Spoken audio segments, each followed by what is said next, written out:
le travail c'est dur barki Seydina Muhammad kono worɓe ngoni worɓe togon ɗon sa wiyama gorko tan amayi mbaare adema hedde muuɗu ma retraité gonga wala wona gonga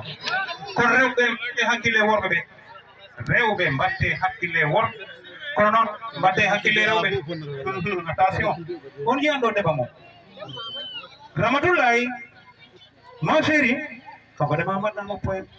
e dara mbaɗanma poème belɗo Ramatoulaye là sous la lumière contamine là chaque note de musique c'est cet amour qui m'offre cette abondance cette souffrance je t'aime I love you Ramatoulaye est-ce que si tu étais une fleur je puisais descendre dans mon cœur pour t'arroser chaque matin Ramatoulaye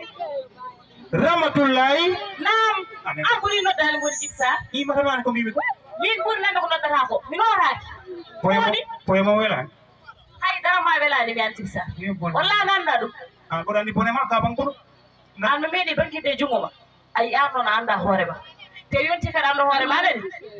an kama fijat walla kesiyam Fijaade golle ma gonmi e haalandema. Djiby Sarr gila nanmi ma bone nata hen. Gila nanmi ma jinnoɗo e fof an Djiby. Djiby Sarr a lori tama lebti kam. ɗum wiyete hannde rewɓe hannde koni tan wiyete ɓe potmi wiide ɓe o nderata yamde escalette ɗon ñamde escalette ko ƴiye mais ƴeew hannde machallah so walano ya galle bama rutto aɗa ɗona fayta hoore ma de an ko min resma ye bonde ino goni tegmam walla an teñimi min tegma aɗa andi ko tegmami et puis haala ka yoni mbiɗa haala qu'est ce qu'il y a ɓoni haala ka so yanani ko mbawɗa hen hay darala ko merde mbawɗa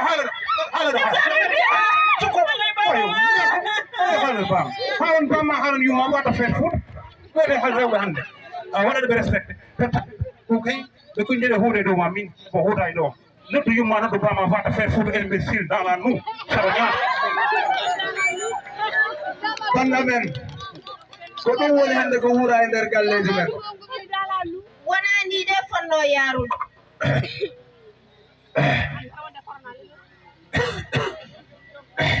alhamdulillahi rabbil alamin way ceerno de mananto yaltude kam mi ari tan kay boy bawɗo wertu leeso mo mi ala ha way min kam e puttina e ndi leydi ɗo ndax mi wawa ɗo fadde leeso la ilaha illallah nayi wirde koyɗe boni koyɗe fof boni alhamdulillahi rabbil alamin subaka jam subaka fatumata beddu surlay subaka jam innari lay way nay lehi radio ay way Djiby Sarr sankima way samat nam holon hôpital o sanki wonde awo sankaki ni alhamdulillahi rabbil alamin min gina mbaɗari Djiby Sarr sellat baba Djiby Sarr jaggi kam fi kam ala fof ko waɗani fiidi o sikkata kam ko mbabba makko an kam Djiby Sarr ko tawino fiima o jaggir kam ko mbabba o fiyat kam jammo fiya kam ñalawma min kam gorko coofɗo ko tawi yiɗi fiidi Djiby Sarr elle wam so min ɗonno fiima ono o yiide fiide yimɓe an Djiby Sarr min Djiby Sarr woga bon yeer kam walla ko yeer kam baba fi kam o ɗeddi mo jooɗe dow mala fof ko waɗani an o baɗono bâtiment so jooɗi me dow ma warta o yiɗi ko wartede o baɗono tracteur hol Djiby Sarr woni baba yiyan kesam ki an kam o ko firannomade rankolaji rakkole les sapeurs pompier hol Djiby Sarr omona galle baba walla mimmo hay baba yekkiɗo hoore makko waddu hen kay on lori kam way dewgal ma e Djiby Sarr lori kam yimmen jam war chef suut jaw suut ɗum ɗa e Djiby Sarr no fiima suut a fatta kam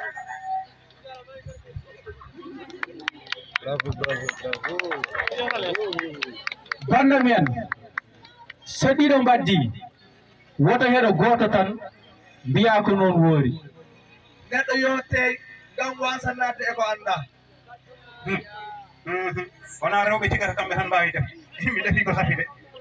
hannde ko safi nde oɗon gandi patta makko noon ɗum jooɗi fawmi dowlinam manmi nokkosam ƴettumi macaroni ƴettumi diwlin ƴettumi noko toon ndindimi wanmi pool hornam ñino meta hende ew ar ko ɗon wituna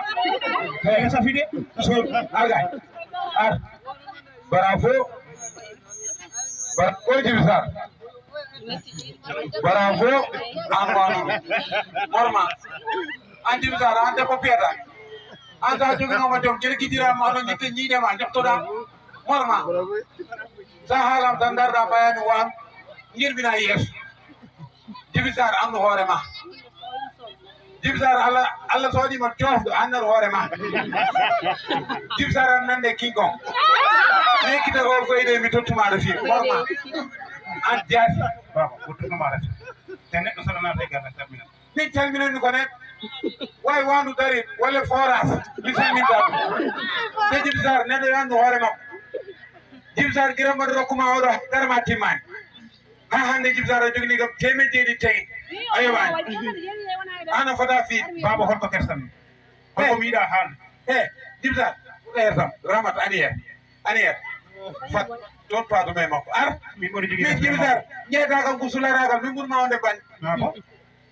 Djiby Sarr an wona mandilo an ko ɓul faale jarta lekka aɗa waɗa bandi min royal diksi jaram waɗa durmi daro Djiby Sarr min ɓurma onde sularde a yettima eyyi joni kam a yettima mbiɗa ko jarta royal dix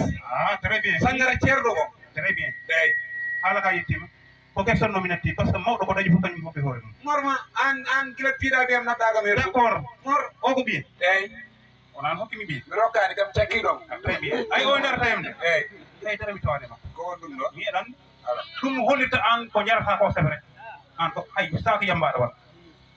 ay o nde arata yemde ha taw komo gasi omo wi cer auzu billahi mina seytani rajim. Djiby Sarr aɗen min kam cekno tan Djiby Sarr ay o ko an gaynimo par ce que jaggaɗama ko wona weekend wona samedi wona dimanche ko tuccen Djiby Sarr won haalaji gandanɗa he goto haalta ɗum e dingara te Djiby Sarr taw ko mbimami ko a nande wandu musma aɗa yoni a nande Aminta Bassa ayi a soofani won kam tan ɗum tawi mbimami noon ramata ko joom suudu ma suuru anani jarloɗa kam jafoɗa kam min ɗum gila mbaɗa ɗum hay gottinani ay banda jon hakkille woni e yeeso me jeeya hen no mbimi ko ɗo woni ay saɗa yarlo saɗa yaafo wona min poɗɗa yarlade wona min poɗɗa yaafade o poɗɗa yarlade o poɗɗa yaafade aɗa wayno suppo men yaade wiya kamɓe min kinkon yennata kam de eyyi ramata ay won worɓe ganda so Allah feccima ɗum a muñat anani wona gorko fiima tan gara galle bamma te armi haalama hunde e dewgal haɗa welde il faut piggal waɗa hen anani te ko Djiby Sarr wi ɗo ko ɗum gila no waɗa ramata no ɓooyi aɗani neɗɗo wondata e sago mum wonde e ɓiyi gila mbaɗa wonde ma kam mandirno wondani e sagam yarnomi yaafo yafanno joom galle ma tin muña noon hayso fiima muñ baba He ɗum de weɓat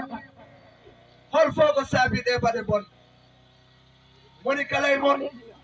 ina waɗa kono felde ɓe mawɓe ɓe ñooɗani yartotoɓe ɓoccooɗe banda men so yehi ha aade watti wadde gueɗe dammugol hol fof to yimɓe fayi ɗo doge waɗi kono tan ɗo tinda dañaka ɓe worɓe ɓe toppitaki rewɓe mumen ɓe rewɓe ɓe ɗoftaki worɓe mumen waylo e bangeji kala ɓerɗe joori suturu eggi hol fof ko saabi o bone gartiren hakkillaji men ganden ken hoto woni kala e men ko golle mum tawtoyta janggo bandiraɓe min de mi woni ko hanani o ko joom suudam min foti toppitade min foti yurmade mi waɗi koye ko hanani Djiby Sarr an haydara waɗani fof komin waɗi debbo foti ɗoftade joom galle mum wadmi waɗi woppum woppi kono Djiby Sarr hay pondiyam ɓuuri famɗude a dañata yeb Djiby Sarr yarnomi yaafon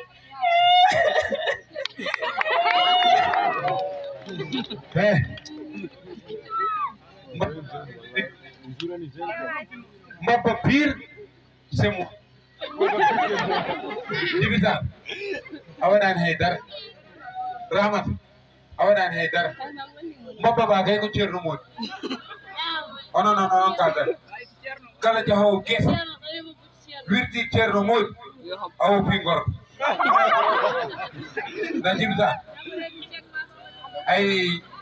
ɗe baɗe bonɗe ɗe mbaɗi hay Mbappa watta ɗum ɗum ɗa e mbimi koye hoore toon e mawɓe waɓene yamɓe gurdam mam hay mayde ɓurɗum yarlum yakoɓe Djibitar mami yardu banda men ndentoɗen ko wayi ndani ɗum ina jeeya e ko min gaddanno on hannde jottoɗe e min garta joni e fakkiraji goɗɗi somin garti ɓura wulde jaw tigi